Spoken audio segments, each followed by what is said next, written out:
নমস্কার বন্ধুরা, কলিকা কিচেনের সবাইকে স্বাগত জানাই। আজকে দেখেন কিছু ফল প্রসারি নিয়ে এসেছি।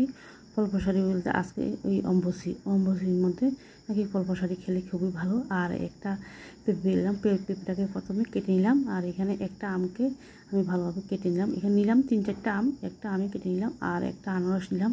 আনারসের দুই দিকে দুই মাথা ফেলে দিয়ে ভালোভাবে খোসা ছাড়িয়ে নেব। আনারসের যে চোখ থাকে না, এই চোখ খেলে নাকি গলা চুলকায়, তার জন্য ভালো করে এই আনারসকে খোসা ছাড়িয়ে নিতে হয়।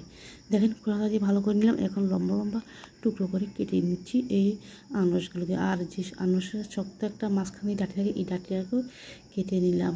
আর আমি যে আমাদের গাছের পেঁপে টুকরোটা সেরা মিষ্টি ছোটো একটা পেঁপে, প্রথম পেঁপেটা খেয়ে দেখাচ্ছি আপনাদেরকে। আমার যদি পেঁপেটা খেয়ে দেখি একটু,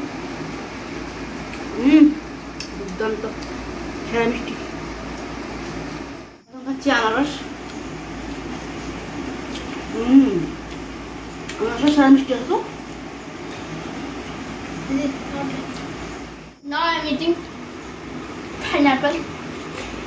Wow, amazing.